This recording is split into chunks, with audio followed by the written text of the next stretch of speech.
Okay, good evening, everyone. Thanks for joining us tonight. I'm Jessica Grant, Supervising Transportation Planner with the City of Santa Barbara. The presentation is being translated in Spanish in real time by my colleague, Jose Rivera.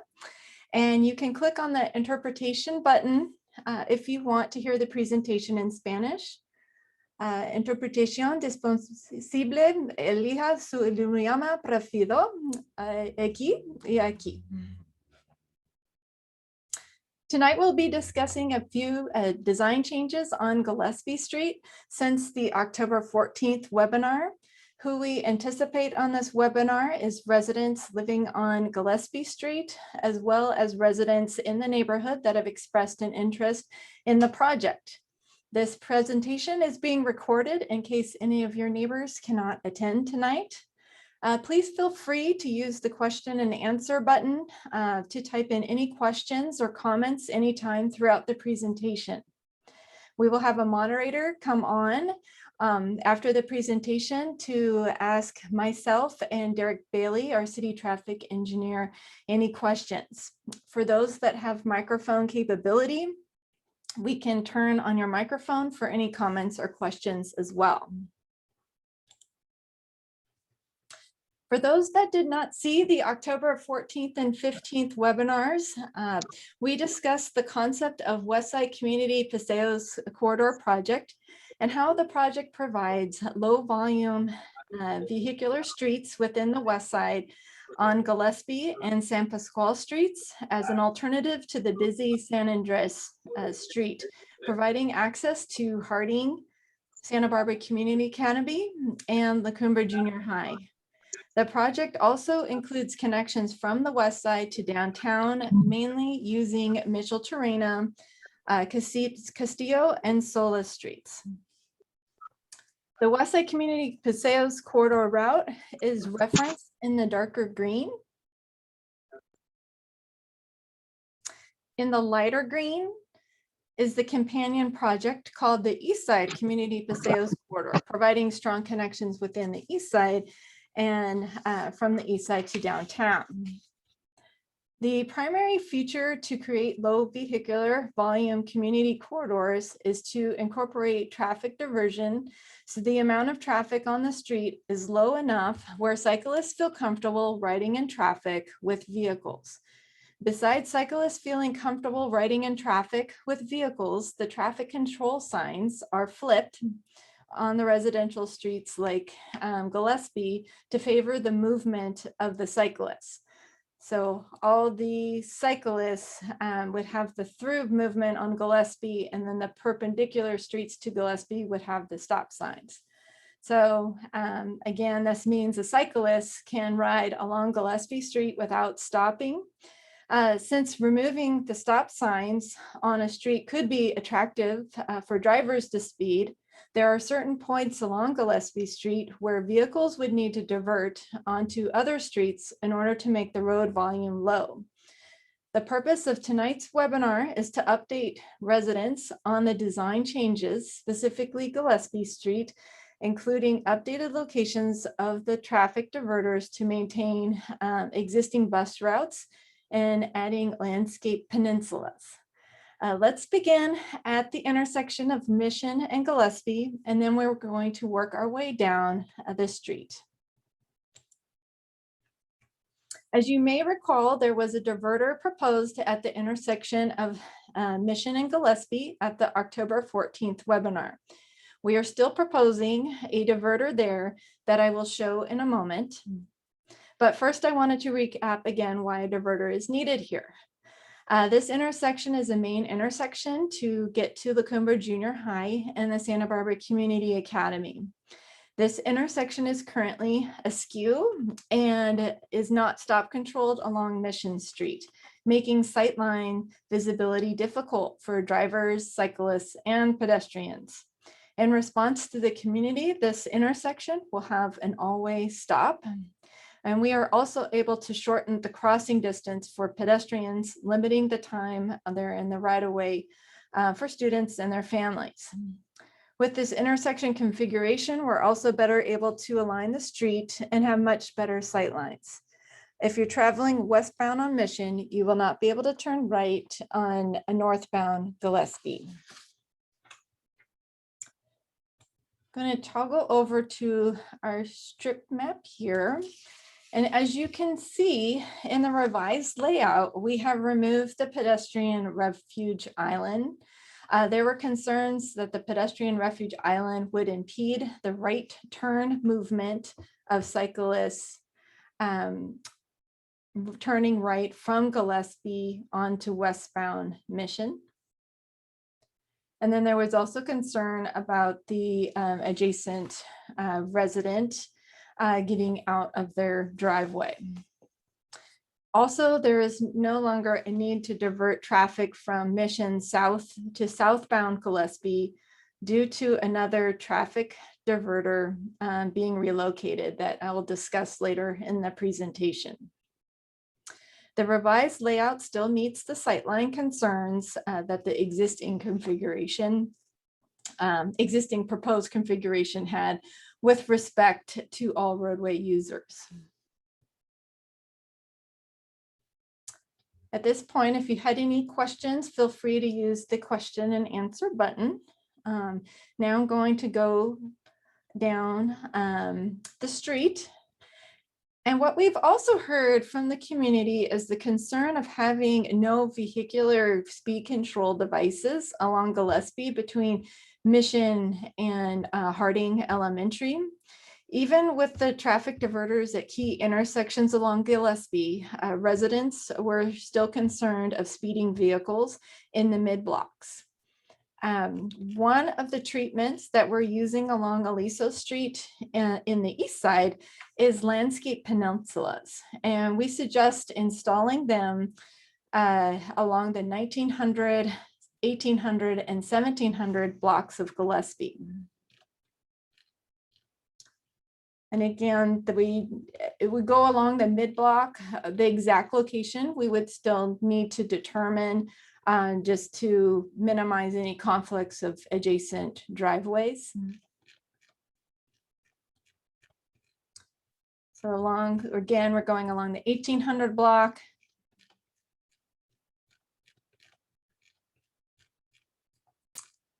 And then to the mid block of 1700 block of Gillespie. The landscape peninsulas will be approximately 8 feet in width and about 20 to 23 feet in length. In between them, there will be a speed hump, and the narrowing of the roadway and speed hump will encourage drivers to go slow on the street. And it is anticipated that there would be approximately 4 parking spaces removed at each location.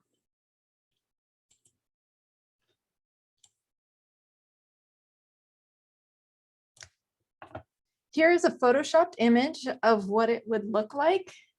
Please note that we will need to work with the city arborist on the appropriate street tree for the landscape peninsulas on Gillespie.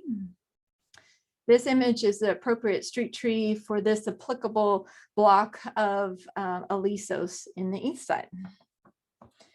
And here is what a speed hump would look like. And there will also be greenback sharrows to signal drivers that they need to share the road with cyclists. And the sharrows also provide a breadcrumb or wayfinding trail for the entire community Paseo network.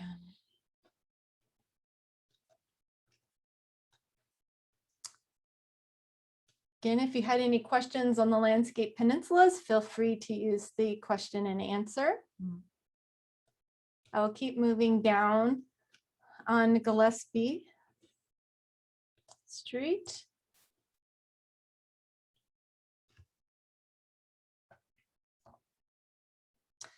So the next change that we wanted to cover is the traffic diverter originally proposed at the intersection of Gillespie and Mitchell-Torena.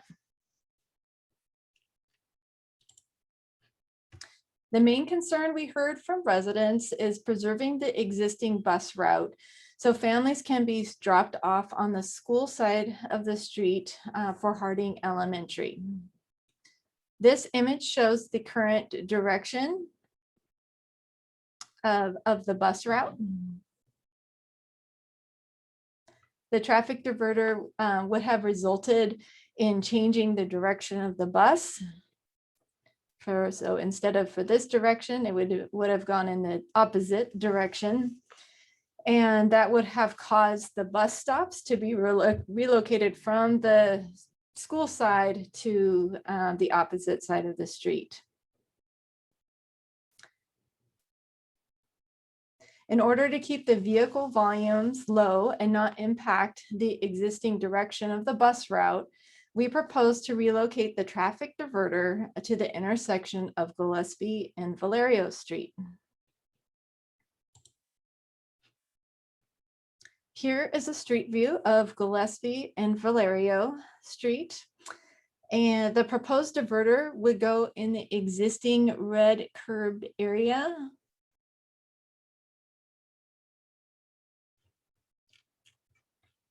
I'm going to go next to the plan view of what that looks like.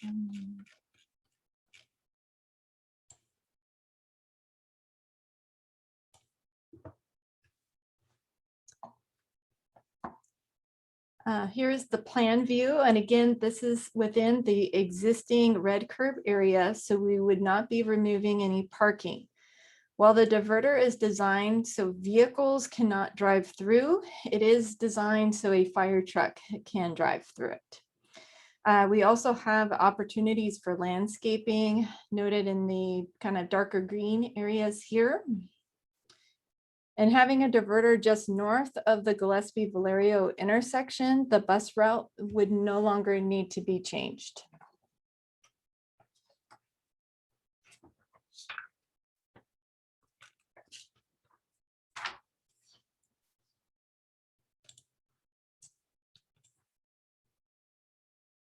And here is the closest image that we could find online that was similar to the traffic diverter proposed.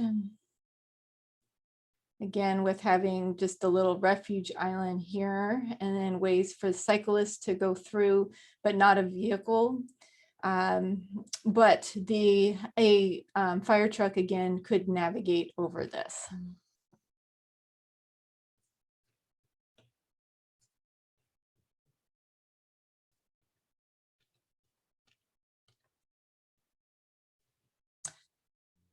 Okay, and if there's any questions on that, feel free to use your question and answer.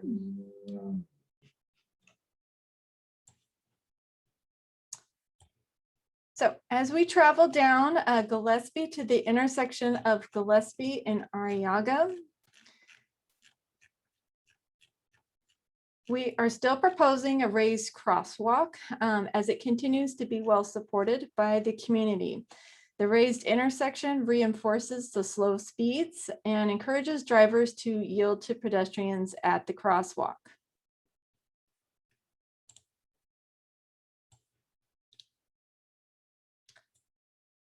And here is a Photoshop image of what that raised crosswalk would look like at the intersection of Gillespie and Arrellaga.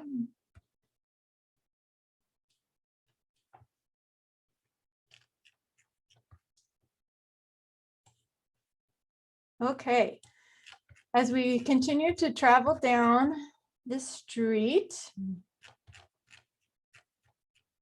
we arrive back at the intersection of Gillespie and Micheltorena.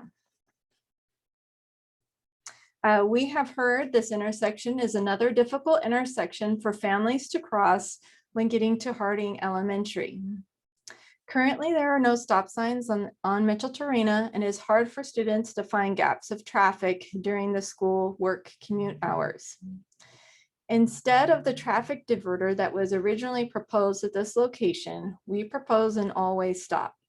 While cyclists will no longer have the entire through movement of Gillespie Street, we are concerned about the safety of all roadway users. An all-way stop would make roadway users first stop before proceeding through the intersection, so the right-of-way is clear.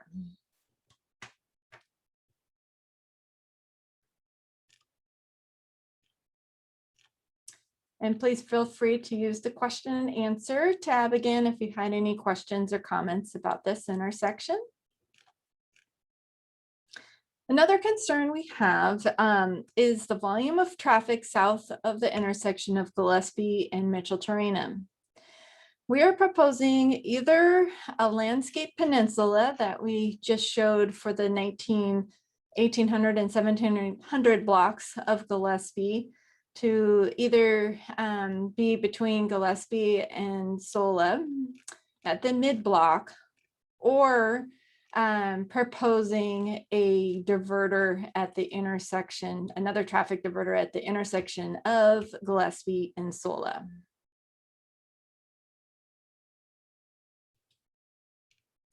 And again, it's just either one of these treatments is just to keep the roadway volumes lower and slower, so cyclists feel comfortable riding, sharing the road with vehicles.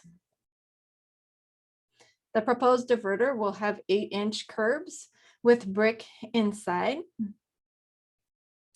Drivers on Gillespie will now only be able to make right turns to help slow the neighborhood route and limit the amount of vehicles on Gillespie. Fire trucks can again still navigate through this diverter. On the other hand, we could accomplish speed control with the landscape peninsula that would cause the removal of approximately 4 on-street parking spaces. And we look forward to your comments on this section of Gillespie Street tonight. As we travel south of the Gillespie-Sola intersection, there are 2 more intersections, Gillespie and Victoria and Gillespie and Anapamu. These intersections will eventually connect to future bikeway projects, providing strong connections to Bonnet Park, Westside Boys and Girls Club, and Anapamu Bridge and the Lower West and waterfront neighborhoods.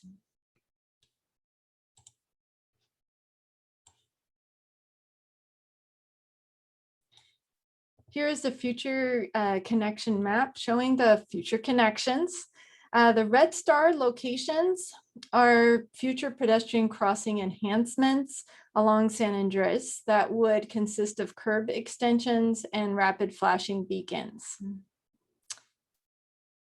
And again, the curb extensions minimize exposure in the roadway for pedestrians, and rapid flashing beacons both help pedestrians and cyclists, drawing attention to when you're crossing the very busy intersections along San Andres Street.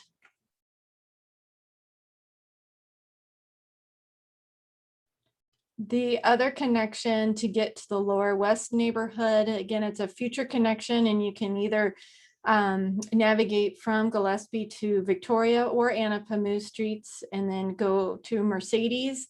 And then in this section here would be a future multi-use path, similar to the connector of Mission Street between Modoc and San Pasqual streets. And then that you would arrive at the San Andres Carrillo intersection to then cross into the Lower West neighborhood, where there would be additional cycling improvements there. In summary, the Gillespie will have enhanced intersections and raised crossings and traffic diverters to make walking and biking and driving attractive. This concludes the proposed design changes to Gillespie Street. All changes proposed continue to be consistent with the City Council adopted Vision Zero strategy to eliminate all traffic fatalities and severe injuries, and also to increase the safe, healthy, and equitable mobility for all roadway users.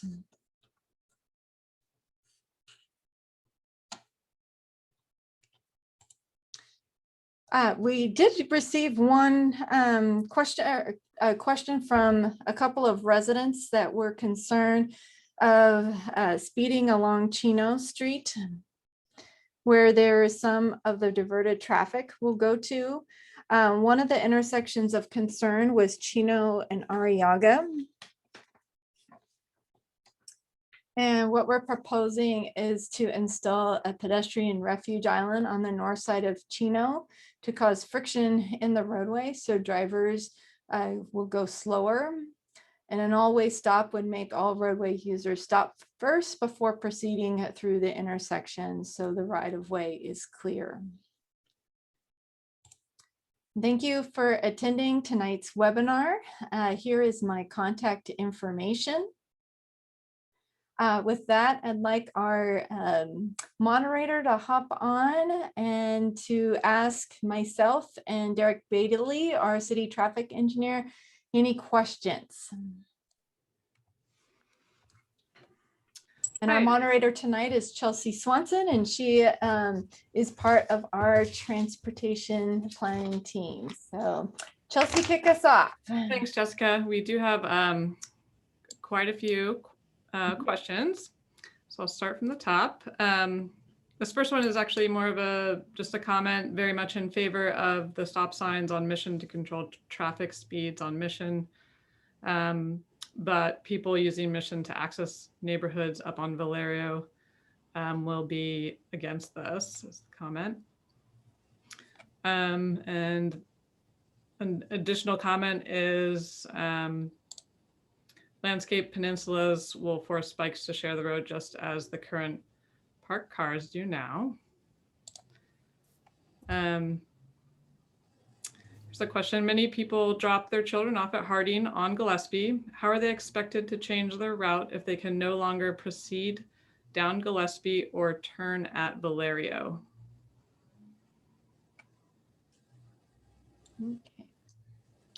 I'll take a shot at that, Jessica. The Harding's an interesting school because a lot of schools have one concentrated pickup and drop off, whereas Harding, there's pickup and drop off activity that goes on just about around the entire perimeter of the school, depending on what particular class the student being dropped off is. So that really provides some good opportunities to spread traffic out. So we expect parents some will use Robbins if they have to come down from Mission Street. Some will likely use San Andreas and perhaps cut over on Arrellaga Street. We think others are actually going to come down on San Andreas and then come back up, depending on what part of the school they'll be dropping off on. So the good thing about a grid network is it tends to spread the traffic out well. So that should work fairly well. Okay, great. The next question, how are bicycles protected when riding by blind driveways? Many people park too close to our driveway and others on Gillespie, and it becomes a blind corner as we drive out. Very easy to miss a bicyclist. Cyclists are going to be riding more towards the center of the street, so not right along the door zone, we call it, where a driver's door would open. And the cyclists will be going a lot slower than a vehicle would be. So in terms of concerns about sight distance, much greater risk with a vehicle going by than a cyclist, just due to the speed involved. Okay, thank you, Derek. Next question, does this mean that westbound traffic on Mission still cannot turn left onto southbound Gillespie? No, so that's one of the modifications that were made. That movement will be allowed now. Jessica, are you able to go back up to the Mission Street intersection? Maybe we'll just I'm pulling it up right now. Pause there for a moment just so everybody can digest that. So originally, the design had completely blocked off the southbound movement, so you could not turn on to Gillespie going south from the intersection. And that was, again, as Jessica mentioned, a way to control the volumes on Gillespie Street. The turns off of Mission were one of the heavier movements that we noticed during our studies. But by putting in that feature down at Valerio Street, only the people that are local to the street, they can continue to make those turns, but the through traffic will have to spread itself out. Thanks, Derek. And I think you covered the next question, which was just whether or not you can turn right onto Mission in a car at Gillespie. They may have meant westbound right turn, and if that's the case, then no, that movement will still be blocked off. So that'll keep the volumes at a reasonable amount between Mission Street and Portezuelo, where the junior high is. We expect when this happens that there's the morning parking restrictions on Gillespie Street between Mission and Portezuelo Street, and because the volumes should be quite low, those restrictions will likely go away. Thanks, Derek. There's a question asking what a landscape peninsula is. If we want to just briefly go back to that. Yes. Yeah, I noticed a few other questions about that too. If you could go to the image that was there it is.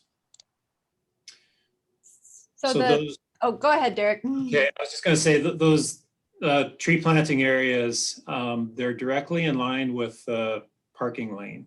So they're not any wider than that. So that area between them where the hump is, it's 20 feet wide. So it's wide enough for two vehicles to pass one another. So there won't be any issues going on with only one at a time, or potentially a cyclist getting pinched down. There's a parking lane is 8 feet wide, and the peninsulas will be 8 feet wide. So same traveled way width in the middle of the street. Thanks, Derek.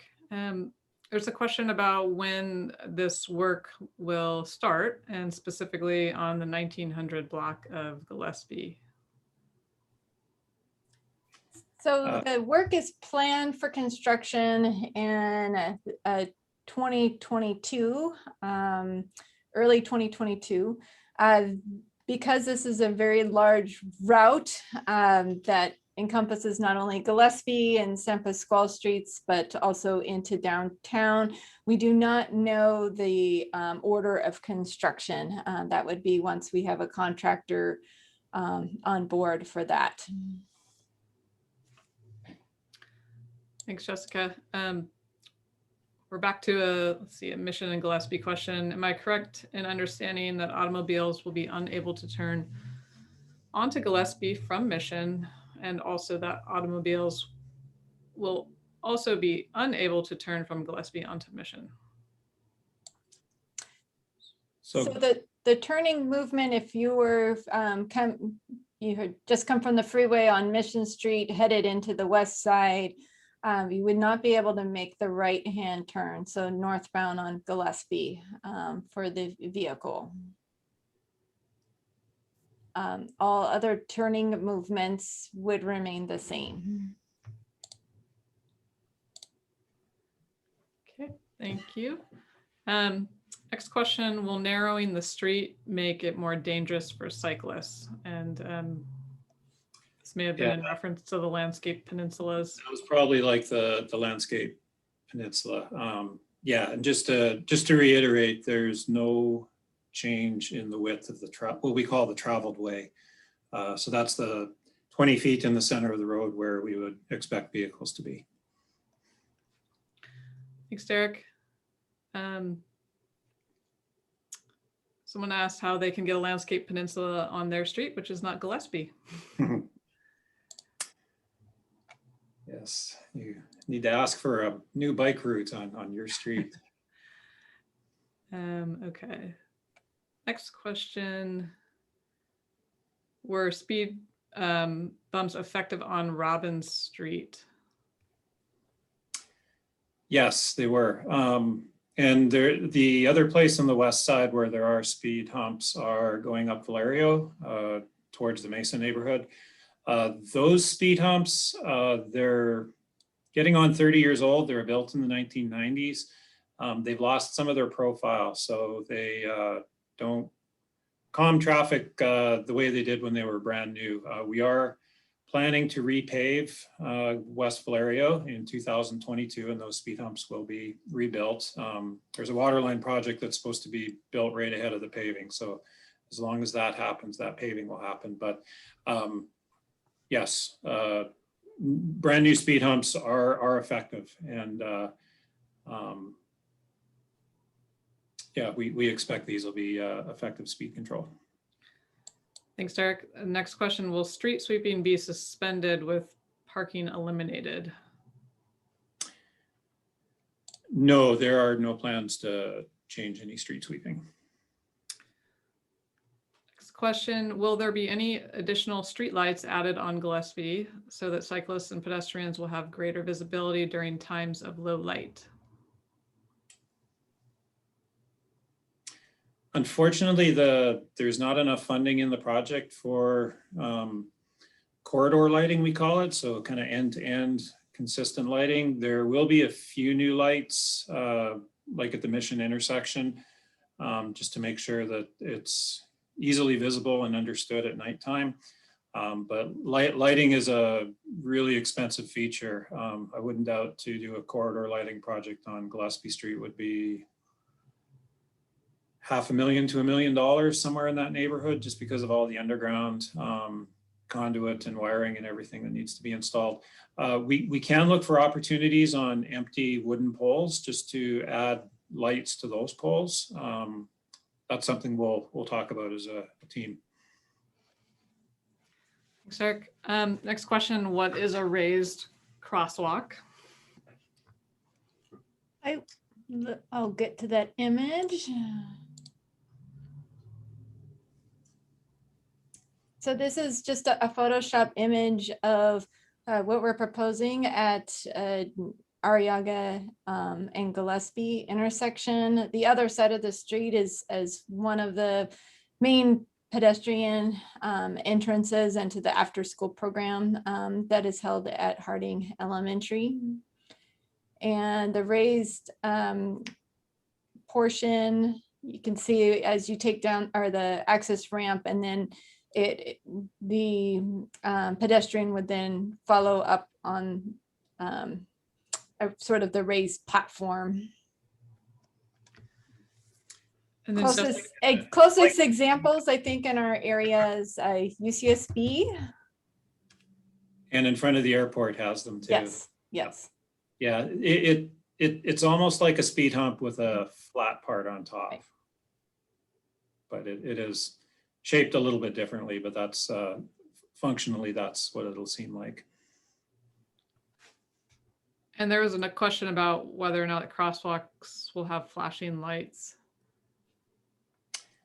Not in the neighborhoods, no. We find generally they're not needed on the lower volume streets. They are an expensive feature, so we try to reserve them for the busier streets. When the crosswalks are upgraded on San Andreas Street, those crosswalks will all have flashers. So that's something to look forward to. Okay, next question. If I live on Gillespie and need to drop my child off at La Cumbre, what is the proposed route? I cannot get through on Robbins, so that would make Chino or San Andreas higher traffic, correct? Good question. We did studies at that intersection, and we were actually surprised how few parents go up Gillespie from Mission Street to drop their kids off. Most parents actually circle around and use MODOC and then drop their kids off on the same side of the street on Portezuelo as the school is. So we expect most people just continue to do that. Thanks, Eric. Next question, when closing Gillespie, what happens in an emergency situation? Can emergency personnel access the area safely, and can residents also leave quickly? Yes, we've been working pretty closely with our fire department on all of these features. just to make sure it doesn't impede them in case they need to get to an emergency. And we have had to make some tweaks to the designs just based on their feedback. But that being said, no, this won't impede their ability to get to emergencies.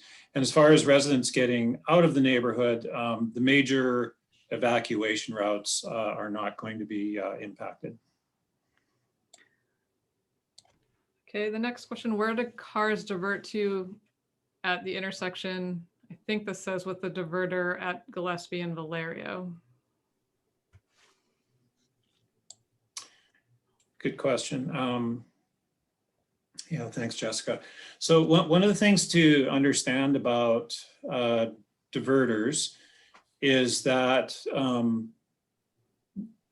drivers that drive in the neighborhood regularly, which is most drivers in this neighborhood. It's not like you get a lot of people that are completely unfamiliar with the area. It's mostly people coming, going to school, home, or people that cut through to go to the Mesa. People get to know their way around and they will adjust their routes accordingly. So even though this is exactly where the diverter is, it's not like we're going to expect everybody to come down Gillespie and then immediately be forced onto Valerio. Some people will avoid Gillespie altogether. Some people may use Valerio. Some people may use Chino, Robbins, San Andreas. The traffic is going to spread out. So there's not a one size fits all to that answer, just because drivers are probably going to adjust their route starting many, many, many blocks away, so that if they would normally go through this intersection. Thanks, Derek. Next question, how are bikes to negotiate the Gillespie peninsulas if there's car traffic present, as there's no longer room on the side of the street? So I believe that's referring to landscape peninsulas. And we will be making those. There it is. Thanks, Jessica. Yeah, the traveled way between the landscaped areas will remain at 20 feet. So there'll be room for 2 vehicles to go by at the same time, or a vehicle and a bike, or 2 bikes, what have you. Thanks. Next question. How many cars will the landscape peninsulas and speed bumps on Gillespie divert onto Chino? The landscape peninsulas and speed humps likely won't result in much diversion in themselves. It would be the intersection of Valerio that would cut through, or that would cut down on the end-to-end trips that some people make through the neighborhood. So on Chino Street, we think it's going to be in the 200 to 300 vehicles per day range. Right now, Chino varies anywhere from over 3,000 down near Carrillo Street to around 2,000 up near Mission. So it's going to be about 10%. And just to put it into context, what 200 to 300 vehicles looks like, during the peak hour, we would expect about an extra vehicle every 1 to 2 minutes. That's what about 200 cars a day looks like. Okay, thanks, Derek. The next question is, what is the width of bike passages? Are they enough for wide freight bikes? Good question. I'm trying to remember. They're either 5 feet or 6 feet. I'm assuming you're talking about the Mission Street intersection where there's that little path that goes through, and also at Valerio. It's 5 to 6 feet, so about the same width as a bike lane. Thank you.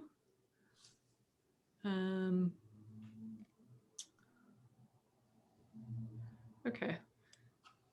With the diverters on Gillespie Street, I'll not be able to drive through to get to school, which makes the only option Mountain, Chino, or San Andres. How do I drive my child to school at Harding or La Cumbra? Yeah, any of those routes would be good, or Robbins as well. Thanks, Derek. Next question, do you know how similar road changes have generally affected property values in residential areas, good or bad? Good question. What we've read is that property values are generally positively impacted. In other words, they go up. I guess for some people that's not positive, but they do generally go up. And the reason is it's considered more of a quiet street, so it might be more appealing to families and the like. We have talked to some of the engineers in other cities that have these streets, and we hear from them that although there's some initial apprehension and uncertainty of how it's actually going to turn out and what it's going to look like, this is something new to Santa Barbara. People in other communities like what it does to traffic after the project's completed. Thank you. There's a question asking if we can go back and review the Sola and Gillespie intersection with the visuals. Sure. Give me a second to move down on the strip map. Okay. So the choices that we wanted to get some feedback on was, again, the roadway volume south of the intersection of Gillespie and Mitchell-Torena. Again, the purpose to make this an attractive street for all roadway users and for cyclists to feel comfortable in the roadway. We want to have low traffic volumes and low vehicular speeds. At this particular section of roadway, it could be accomplished one of two ways. We could install a landscape peninsula at the mid-block between Sola and Mitchell-Torena streets, or we could propose a traffic diverter at the intersection of Gillespie and Sola. Thanks, Jessica. Next question, what's the timeline on the future connection improvements? Timeline is to begin construction in 2022, in hopefully early 2022. And as well for not only for the Westside Community Paseos, but also for the sister or companion project with the Eastside Community Paseos as well. And that would provide a network not only within the West Side, but from the West Side of downtown, but also over to the East Side.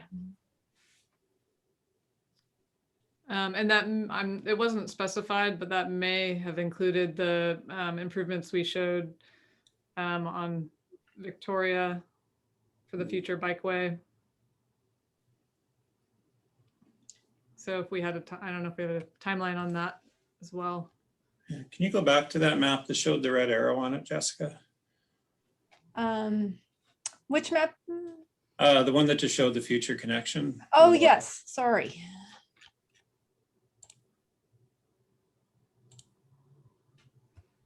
There we go. Yeah, there it is. And I think there's another question coming up too, just about connection to the Lower West.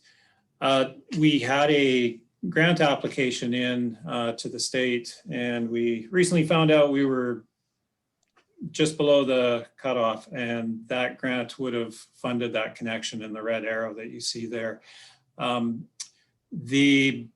The movement across Carrillo is the really awkward one between the two neighborhoods, between the West Side and the Lower West. And everybody gets funneled through San Andreas Street because it's the only street that goes across and connects on both sides.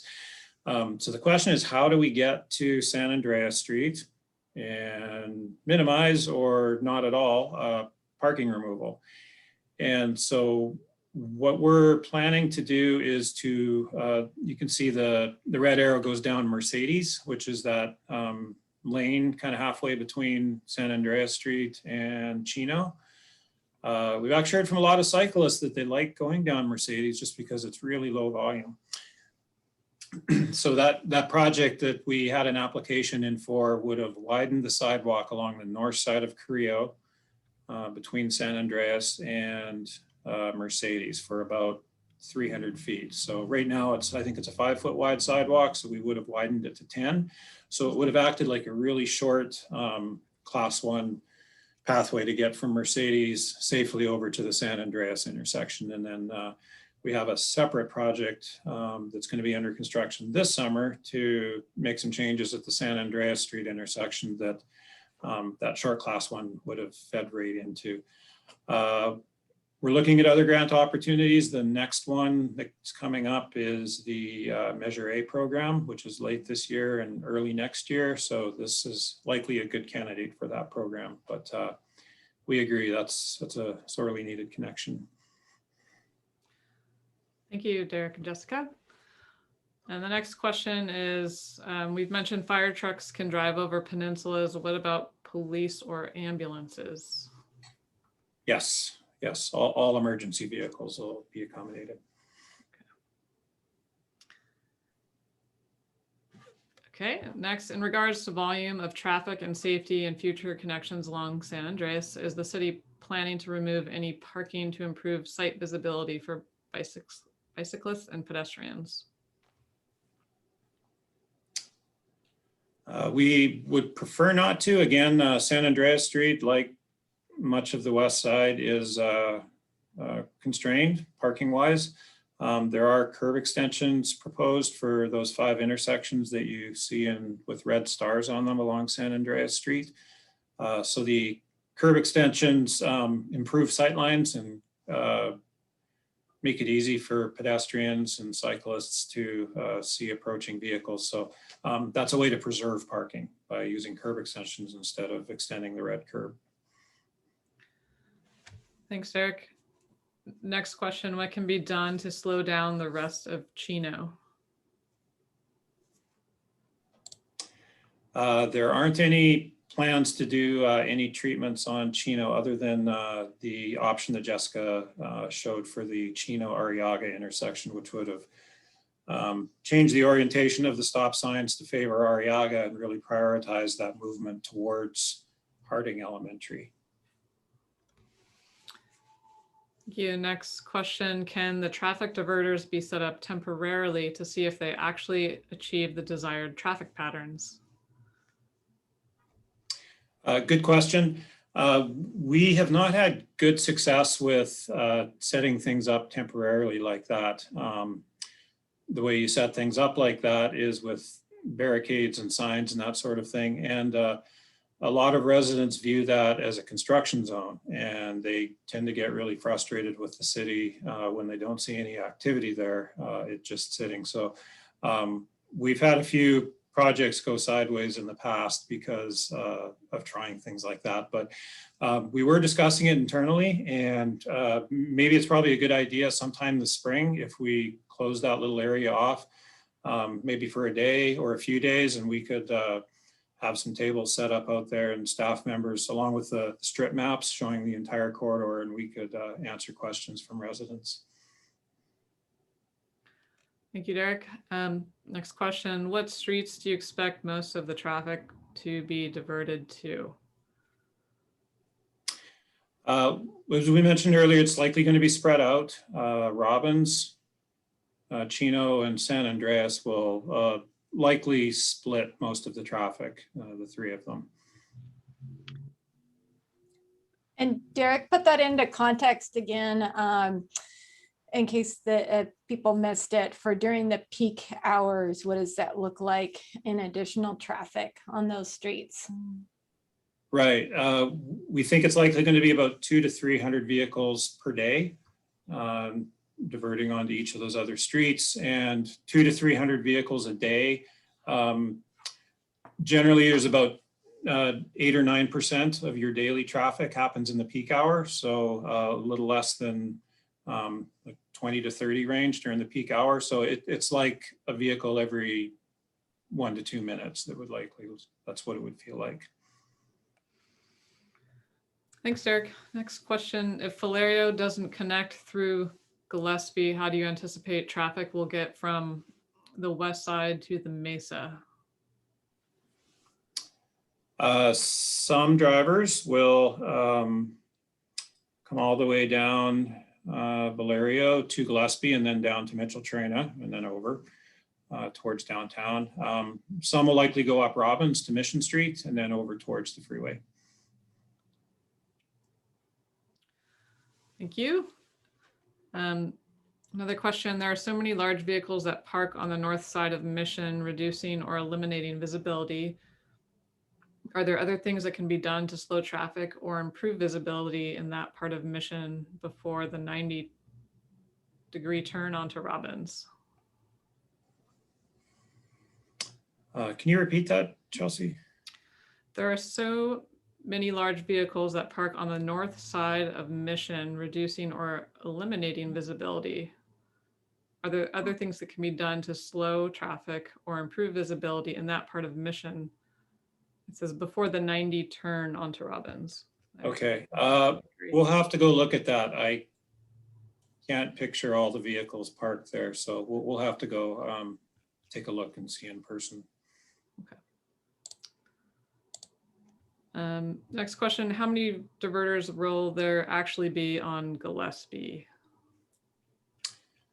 We're proposing one at Valerio and possibly another one at Sola Street, which we would love to get your feedback on. And partly on Mission and Gillespie. Oh, yes. Yes. Thank you. Yeah, and just to kind of reiterate the context of the potential one at Sola, the volumes on the bottom part of Gillespie, below Mitchell-Trina, they're already fairly low. The concern is with these bike boulevards, when you change the stop signs to favor Gillespie Street, or whichever street you're making into a bike-friendly street, it becomes efficient for cyclists so they can ride end to end without stopping. And that's one of the things that attracts cyclists to routes is efficiency and not having to stop. But the concern is also if you change the stop signs to favor that street, then it could attract vehicles to that street too, and vehicles that want to go fast. So down in this part of Gillespie, there's not a traffic volume problem. It's already a fairly quiet street. The concern is just if the stop signs are changed at Sola Street to favor Gillespie, that we might introduce new traffic and faster traffic. So we feel that one of these two devices, either one, will be sufficient in keeping it a quiet, low volume street that it is today. Thanks, Derek. Next question, can you describe how fire trucks will be able to negotiate the traffic diverters? Yes.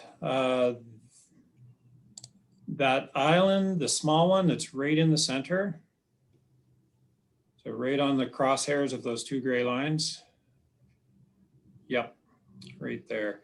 Those are going to be designed in a way that a fire truck can straddle it and go right over top.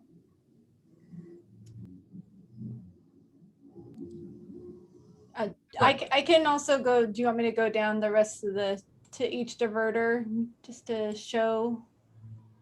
That'd be helpful. Yeah, thank you. Let's see. All right, sorry about that.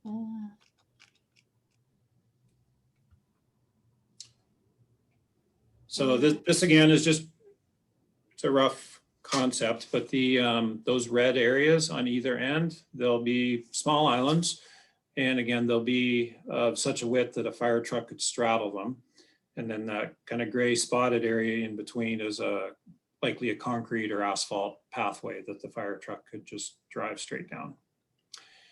And the green areas represent areas for possibly some landscaping or additional trees. So that is yet to be determined. Thank you. And a similar question, how do emergency vehicles navigate raised crosswalks? Just like a speed hump. So it'll likely have the same effect as a speed hump. And I think it's worth mentioning that generally our fire department prefers not to have to deal with speed humps along their emergency routes. However, they understand the importance of this project, and they've been really supportive.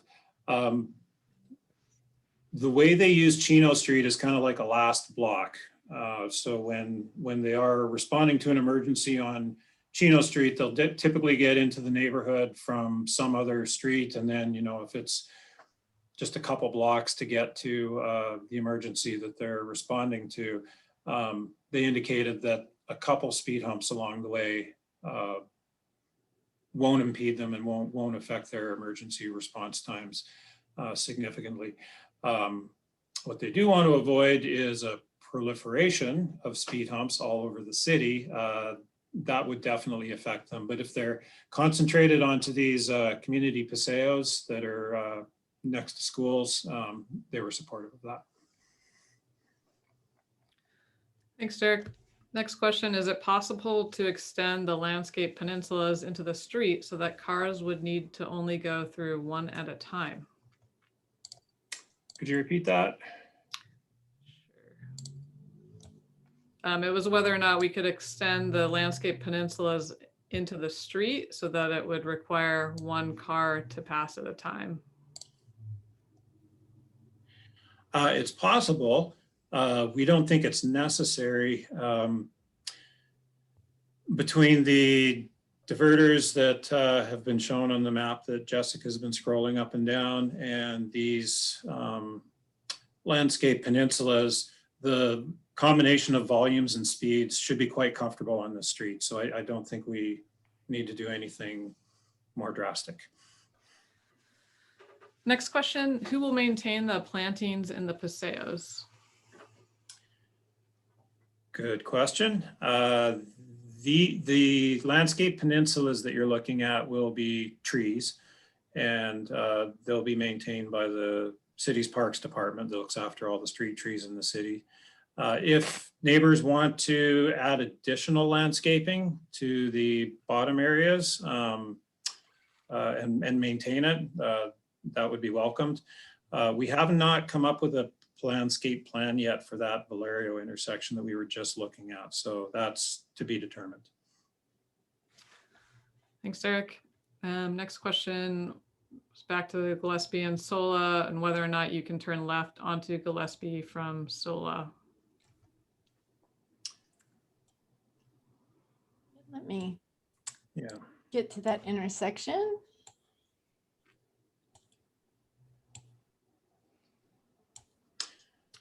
So the graphic that you're looking at, the red, that would be raised islands. And we're just showing it red because perhaps there'd be a red brick pattern put in the middle of it. But being raised islands, if you're on Sola Street approaching this thing, you'll be forced to turn right, and those little slots in the middle of it will allow cyclists to filter through, but vehicles will be forced to turn right. And again, that's what keeps the traffic volumes low. Again, the other way of addressing these blocks below Mitchell-Terena might be with a landscape peninsula. So we'd love to get the neighborhood's feedback on that. Yeah. And I apologize. I think I missed in the presentation to go to this slide, but just so you could see in profile, this is a traffic diverter in San Luis Obispo. Again, we're proposing a little bit different style, but you could just see again in profile for the curb of what that would look like. But instead of all concrete, we'd be proposing a brick inset. And again, either at the to do a traffic diverter at the Gillespie Sola intersection or to do a landscape peninsula is the other option between Sola and Mitchell-Terena streets. Thank you. Next question is a couple questions. Says it sounds like part of the plan is to divert more traffic away from the side streets to San Andreas Street, which already carries a lot of volume. are there plans to add any four-way stops along Lower San Andres near Carrillo? Are there plans to improve site visibility for residents along the street? And how do we address bicyclists on the sidewalk to avoid the busy and high-speed traffic on San Andres trying to cross over from the upper to the lower west side? Can we get a new bike route along San Andres due to the high volume of cyclists that use it as a cut through? Yeah, really good questions.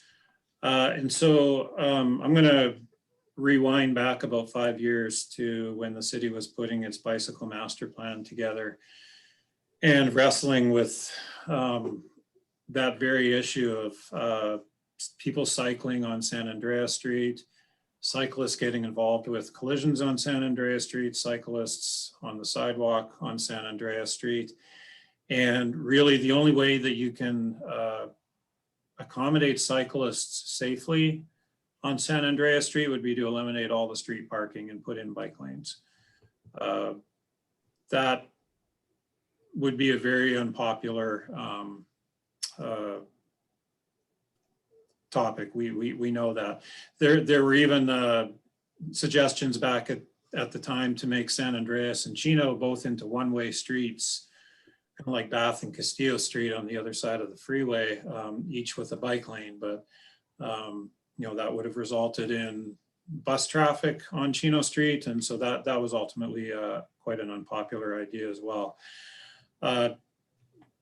So parking removal on San Andreas is really unpopular. One-way streets proved to be unpopular. So that's kind of where we landed with this idea of these community paseos, is lower traffic volume streets, lower traffic, lower speed, where cyclists can ride in the middle of the street, and it doesn't require parking removal.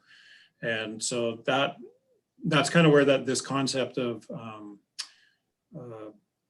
community paseos came from. And so part of the idea with this then is that by building these two parallel routes on Gillespie Street and San Pasqual, we're hoping to provide cyclists with a safe, efficient way to get from one end to the neighborhood to the other. And so they'll use San Andreas Street a lot less and use these other streets more. As far as the all-way stops on the intersections between Mitchell Train and Carrillo, there aren't any plans right now. There's not going to be very much volume change on Mitchell Traina Street on Sola, on Gillespie Street, south of Mitchell Traina. It's already a low volume street. So on that part of San Andreas and that part of Chino, you likely won't notice any difference at all in the traffic volumes. So there's really not going to be any more traffic coming in on the side streets below Mitchell Traina.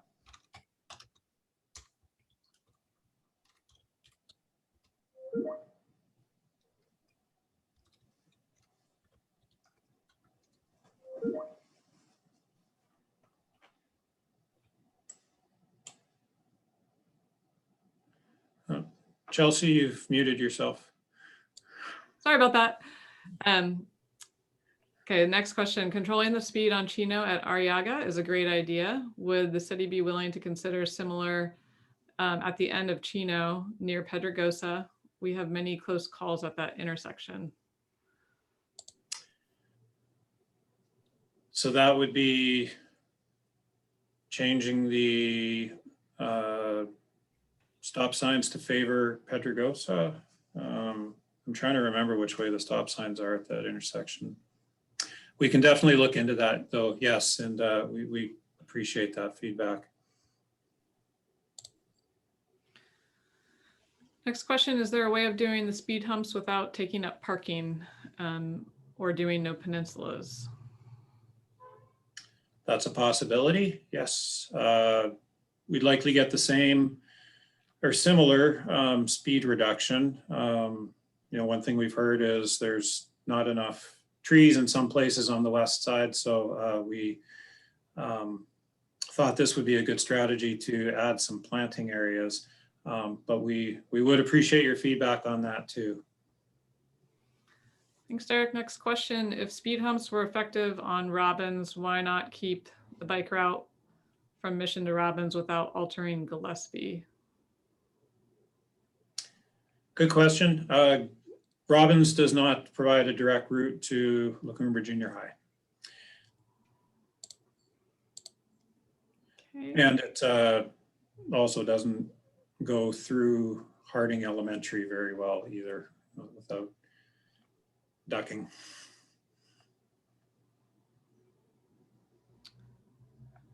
Okay, thanks, Derek. Next question, heading to Gillespie from Arrellaga, our car is able to turn both right and left. And again, the school drop off, which has been difficult as parents park into driveways and leave cars to walk kids to school and classes inside the school. So it was heading to Gillespie from Arrellaga, our car is able to turn both right and left. Yes, there won't be any restrictions on turn movements at that intersection, so they'll be able to turn right and left.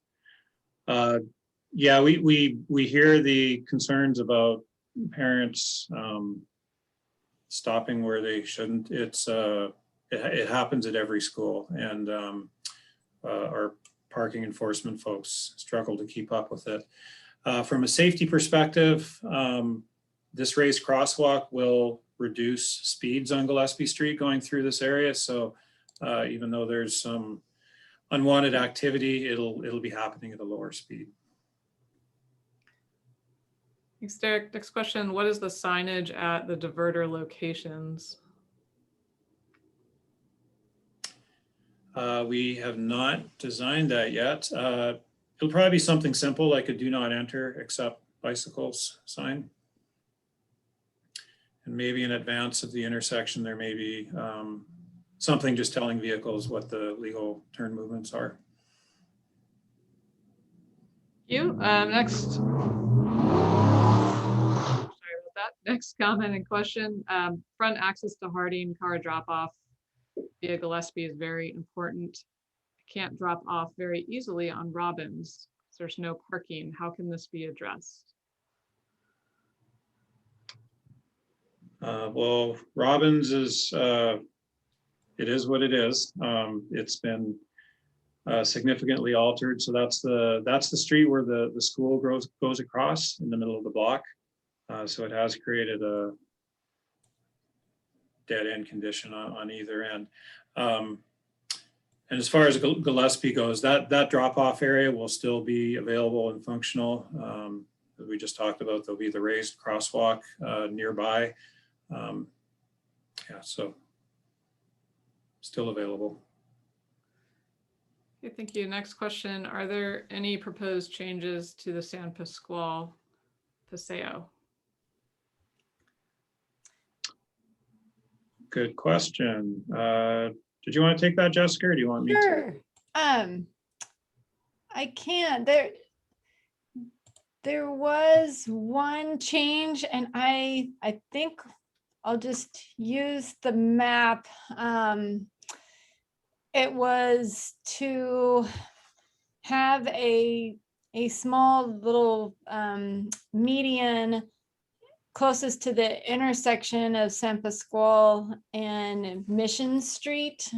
So if you were connecting to that multi-use path connector that's on Mission, before making the cyclist turning movement, there is an area of refuge before they cross the opposite side of traffic. That was just a concern that we heard for the residents at that location. And the only other item for San Pasquale that we're working on right now in the design is when San Pasquale dead ends at San Pasquale and Mitchell Tarenum. And there's currently a little pedestrian path to get to Mitchell Tarenum, and we are looking to widen that connector to accommodate cyclists and pedestrians. And I think, is that it, Derek? I don't think there was anything else for the changes. Those were the two main ones that I can recall. Yeah, that's right. Yeah, we've seen a lot of cyclists on Mitchell-Traina Street kind of make that really sharp turn so that they can use that sidewalk that connects over to the cul-de-sac at the bottom of San Pasqual. So it seems like there's a pretty strong demand there. So we'll be adding a really wide ramp for cyclists to turn off of Mitchell-Traina and widening that sidewalk to 10 feet wide. So it's about the same width as the beachway. And just trying to really formalize that movement because there does seem to be a demand for that.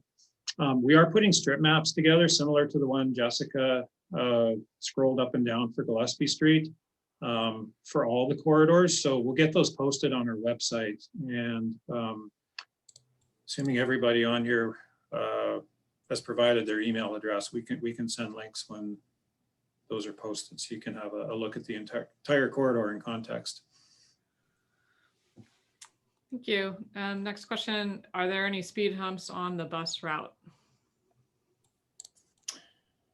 No, there will be. Just the raised crosswalk. Yep. At Gillespie and Arrellaga. Okay, thank you.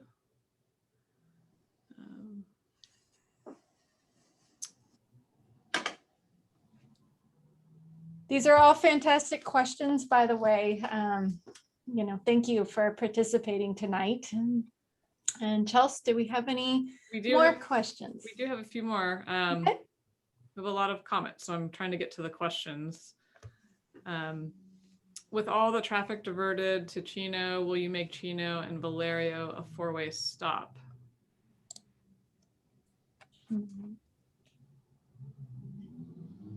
No, we right now Chino stops at Valerio, if I remember correctly, and Valerio is a through movement heading over towards San Andreas Street. So we don't expect a significant change in traffic volumes on Valerio, so that's unlikely to be needed. Thanks, Derek. There's a question about whether or not there are other design changes being considered for Castillo to Sola, so other parts of the project that we didn't go over tonight. Yeah, there are. So as we just mentioned on Mitchell-Traina Street, strengthening that connection to the bottom of San Pasqual, we've been refining the design of the right turn movement from Mitchell-Traina onto Sola, or not Sola, onto Castillo, which will connect to Sola. So we'll have that on that strip map as well that the public can look at. Thanks, Derek. Next question, is funding already secured for the project construction? Yes. Yes. And the next question is also related to funding. Is there funding for the future crosswalk safety project right now? I assume that's the crosswalks on San Andreas Street? I presume so. It's not specified, but. Yeah, those unfortunately, those crosswalks were included in that grant application we were talking about, where we just got the disappointing news that we were a couple points below the cutoff. We do have another grant application pending right now that will just do two crosswalks, the one at Sola and the one at Victoria. And we'll have to look for other funding opportunities. We know these are a really high priority. They're expensive. Crosswalks with flashing lights, curb extensions, and lighting typically cost about $300,000 each. So they're expensive, and so we do look for grant funding to help us make those improvements. Thanks, Derek. Oh, and I'm sorry. We're expecting to find out any day now about those two pending applications for San Andreas Sola and San Andreas Victoria. Thank you. Next question, do you have any data on whether these improvements will make it more likely that school children will bike or walk to school rather than being dropped off? We don't, and that's the that's the questions. We this is a best practice, and this is you know, the way to create bike-friendly routes in neighborhoods without removing parking. You know, and we're going to make bike-friendly streets, but as to how many people actually use them, we don't know, and we're anxious to find out, but just to be completely honest with you, we don't know. Thanks, Eric. There's another question. I think we touched upon this, but what the signage is at the diverter locations, and how do you prevent a driver from driving through, but also make it open enough for emergency vehicles? Yes, good question. It's to do with the design. Those medians that will be straddleable, is that a word? They have to appear beefy enough that most drivers are going to find them unappealing to try to navigate. Whereas our fire department, we will work with them so that they know how to approach them and they know how to maneuver over them. There will be signs. We may also use some flexible bollards if necessary. We prefer not to, just to keep it looking nicer. But the design should be effective. You know, we know there's probably going to be people in the middle of the night that are going to sneak through here, and there's probably going to be the odd scooter that sneaks through here too. But the idea is to make it so the vast majority of drivers do not. It's easy to understand for people, and it'll result in a low volume, low speed street on Gillespie. Thanks, Derek. There's a question about, will there be signage on Gillespie regarding sharrows? And if so, could it say yield to bikes rather than share the road? Drivers think share the road means that bikes should get off the road.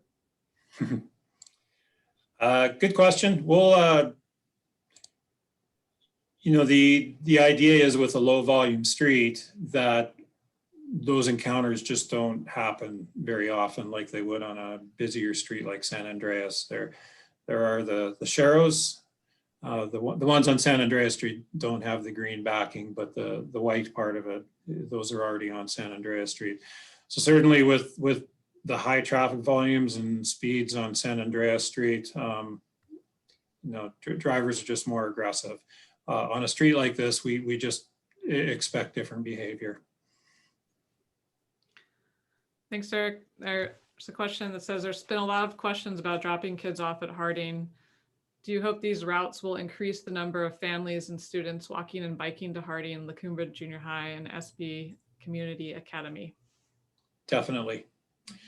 Yeah. And, you know, when Jessica can speak to this too, but when the Westside Community Neighborhood Transportation Plan was put together a few years ago, there were a lot of surveys that were done to families just to find out, do you feel comfortable walking to school? And Jessica, I should turn this over to you because you can talk to some of the impediments to families feeling comfortable walking to school. Yes, I feel the project design right now removes some of those impediments. And it's also about education once this is constructed and then into operation. We work with Coast as our community partner and do the safe, we have a contract with them for safe routes to school education. So this is something that we work with the Coast team and specifically for these schools that live along the community Paseos corridor route will have a special education too about how to safely ride in these areas as well. And then they do, again, depending upon age level for the school, for second grade, I believe, is where they do the neighborhood walks. And then sixth grade, they can do some road rides as well. And there's a current group right now that has been writing already within the neighborhood. So anyway, there's lots of different ways to get the word out there on how to use this new infrastructure coming in. Thank you, Jessica and Derek. There's a lot of great comments in here that we'll look through as a team. I'm trying to weed out the last questions. There's a few with the same theme, requesting, can we work with Harding to come up with a better solution for school drop-offs? Seems like they could use the Arrellaga Street one-way alley to Mountain between Robbins Street for a queue, but it would entail supervision. Yeah, there's still a lot of themes about issues with Harding school drop-off and coming up with solutions.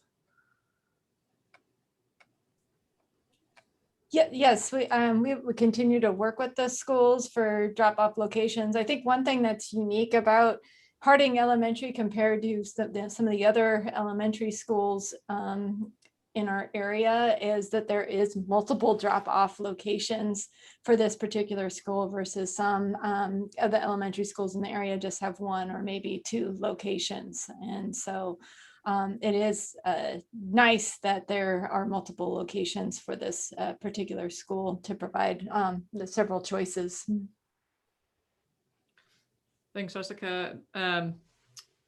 There's a question, were there any changes to the Dutton Street, Almond Avenue, Mitchell-Torrena intersection? No, not since the last meeting. And again, there is a new crosswalk planned across Mitchell-Torrena Street, connecting Almond and Dutton on the north side and south side. There's also an island proposed for that intersection that would force traffic on Dutton southbound to turn right.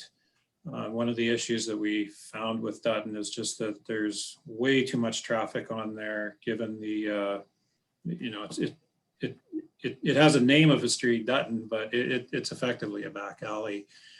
We've seen some really large vehicles using that street that really have no business on being on a street like Dutton. So by putting in that island and forcing southbound traffic to turn right, that's going to cut down on the cut through traffic.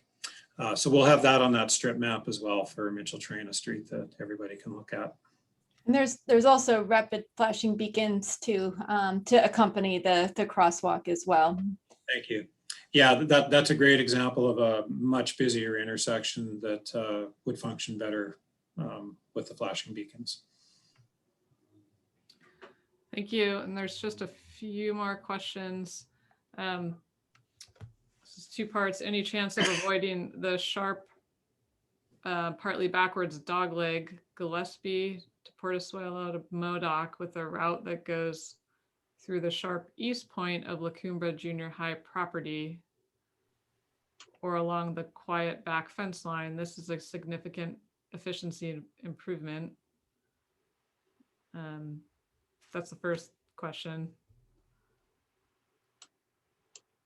That would be a pretty significant coordination with the school. That is school property, but I can see the logic in that, how it would provide more of a straight line out towards Las Positas.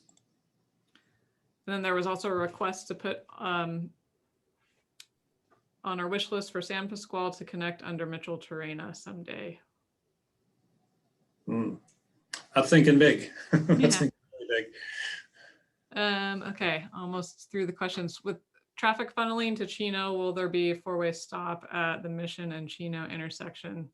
Good question. It's a possibility.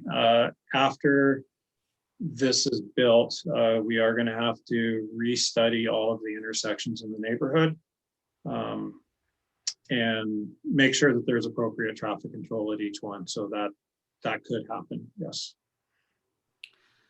Okay, so comment and question. I very much support removing the parking spaces for the landscape peninsulas. As a Westside cyclist 2 blocks away from this route, I would prefer diverters over landscape peninsulas. Are the Paseos going to get publicity at the schools to the kids? Yes, that is when we get closer to the construction, we will be notifying when construction begins, and then also when it's in operation as well. And we can work again with the schools to communicate the treatments going in. And we work closely with the district's facilities manager to keep him apprised as well of the various projects near any of the schools in Santa Barbara. Okay, I think there are just two last questions, just making sure I catch them all. One was, can the bridge on Robbins be removed? And the second, can the Arrellaga alley that runs next to Harding be made into a student drop-off? We've never asked the question, can the bridge be removed?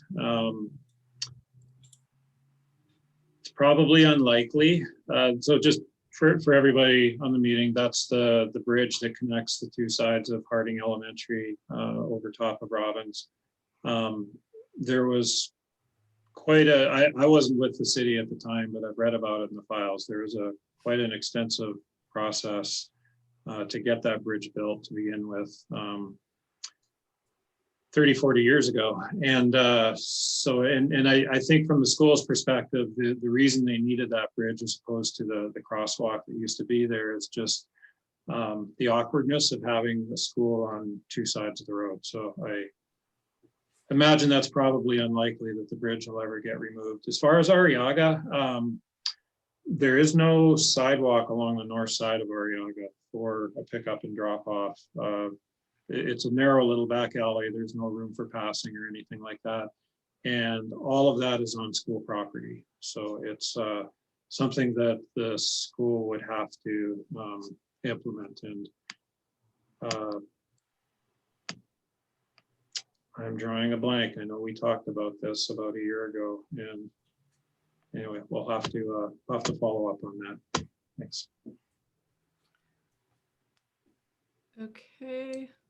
There was a comment about someone who came late and wanted to see the visuals. So Jessica, at the last slide, maybe you could show again where the recording of this webinar will be posted on our website. Yes, it will be posted at santabarbaraca.gov / Westside Community Paseos. I would expect it to be up early next week. I believe we get the, just for the editing, before we post, they just want to edit the very beginning where I say the webinar is about to begin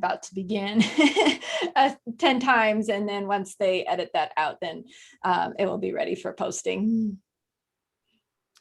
And then we will also post the strip map as well. And it will be a PDF version, and you can just scroll down as you're going down the street. This will be available as well. And if you have any comments or questions, following this, feel free to reach out to us at Westside Community Paseos at santabarbaraca.gov. And here is my direct line if you want to reach me via phone. And we did receive many comments that we'll be collecting from this as well. So, and Chelsea, what is the theme? Is there there's probably a lot of comments. Is there a general theme on some of those? There's quite a variety of comments. As I mentioned, there's a lot of discussion of improving school drop-offs for Harding. Some concerns of not being able to use Gillespie to drive kids to school. A lot of support for the project in general.